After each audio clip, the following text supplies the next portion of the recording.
What's up, boys? We're back again with another art challenge.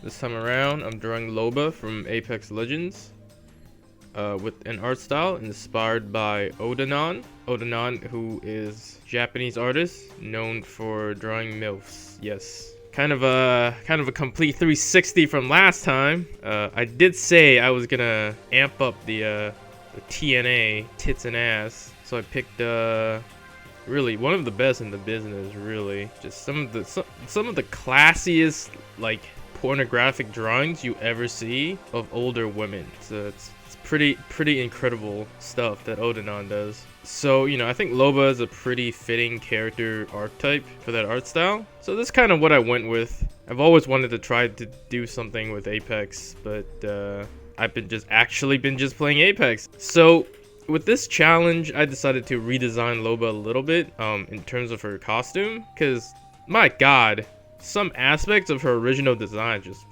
butt fuck ugly. Like her little like tutu skirt thing on her waist, like what the fuck is that?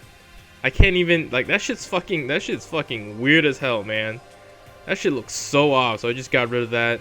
This design that I'm redoing isn't necessarily supposed to be as practical in combat in terms of compared to her original design. Because her original design, she has pants, right? I got rid of that. I gave her a tube skirt. Is that what you call it? It's a little bit longer than that, so I don't really know. But yes, I gave her a skirt. Oh my god, did I just skip over most of the cleaning up process? I think I might have. Yeah, that shit happens. I changed up the hairstyle. I think her original hairstyle is pretty cool, but it's not something that I personally find to be particularly pleasing to look at. Like braids, you gotta do them right? And I guess I'm falling back to that mindset where, like in that last video where I talk about bangs, like I was like, hey, why don't Japanese people draw foreheads? And it's like, well, this is now I have the same kind of aesthetic kind of preferences to that, where I'm not really a big fan of art styles that or rather character design that shows a lot of forehead. So I changed that up, gave her a little bit more bangs, kind of let her hair loose a little bit more. Well, not a little bit more, just completely loose, really. I kind of just made her design a lot more homogenous and like conventionally attractive, I suppose. I also changed up that corset, because that corset's like, it's bizarre, man. The way that corset works in the original artwork is it turns her entire torso into like a tube shape, right? Because usually when you have a female character that have breasts, right, it's a protrusion, right? The boobs, they come out.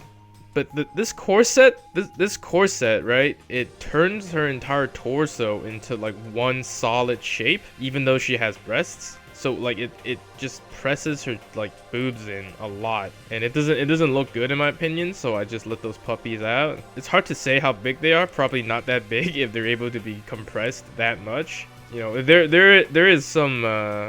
I did do some exaggerations to make this piece a bit more in line with Odanon's designs. Rendering wise, you know, I'm not great at painting, so it's hard for me to completely like emulate what Odanon does in his paintings. There's a lot more nuance in how an artist renders shapes and objects and their colors and their understanding of light. So what I did is just try to emulate some of his shadow patterns and lighting schemes, but kind of with my own rendering painting style, because being able to draw in his art style, or at least heavily inspired by his art style, is a lot different than being able to paint exactly like him. So, and I think in terms of the way I designed Loba in this video it's not necessarily too much like Odanon. You know, I think you can definitely see a lot of aspects of it that's like something that's inspired by Odanon. But I think in terms of the face, it's not really as long as what he does, because when you make the face a little bit longer, it makes the character look a lot older. And I think for the most part, like,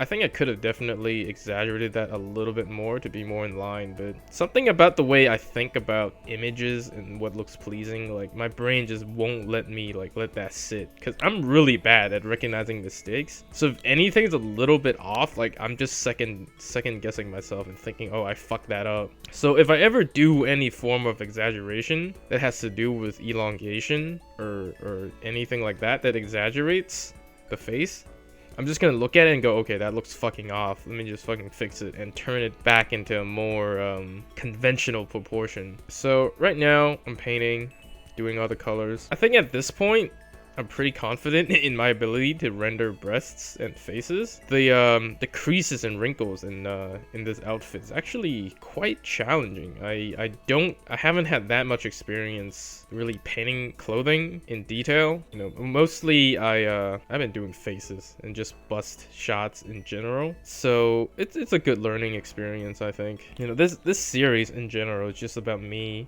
just giving myself a challenge, trying to figure out how artists do their pieces, trying to learn techniques, because ultimately when it comes to art, it's all about mileage, right? You can be the most talented fucking artist ever. If you don't put in the time to actually draw and apply what you learned, you're not really gonna be able to build muscle memory and kind of and improve the way you create your work, because you know, no matter how much I think I know about art and drawing, if I haven't really drawn enough, then I can't really execute my ideas as well.